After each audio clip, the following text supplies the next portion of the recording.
How much fun are you having with Scream Queen? Oh my gosh, I have the best time with Scream Queens, creatively and then just also with the cast, having fun with them. We have a bunch of good people on set.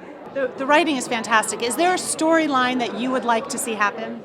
Is there a storyline? There is a storyline that I would like to see happen, but it would be kind of impossible. Or I shouldn't say it'd be kind of impossible. It's so hard for me to say what I don't want to happen because I don't want to let on to anything that does happen. So I'm like, I'll just leave that one up to you guys. You have said that you are not offended by racial stereotypes on the show. Is there anything that you would find offensive? As an actor, I think, you always have to separate yourself from the role that you're playing. Every character you play isn't going to be cool and awesome.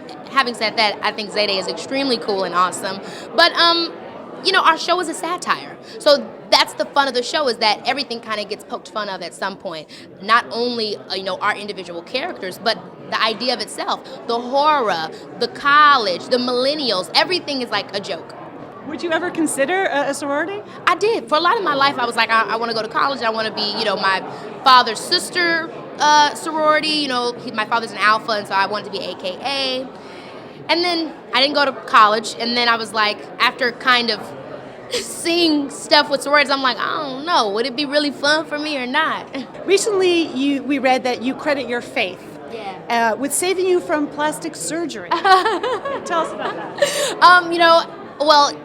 Definitely, I think in my generation, plastic surgery and stuff like that is not as taboo. Or I think a lot of things aren't as taboo as they were before. But like I said, as myself personally, I'm not necessarily into that type of thing. And that's because I don't really want to have any surgeries or anything enter my body that don't have to. Unless it's like something fatal.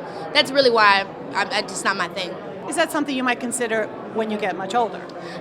Never say never. I never say never. You never know. Maybe I get a Botox, what they call it, Botox here and there. Who knows? It could happen, I guess.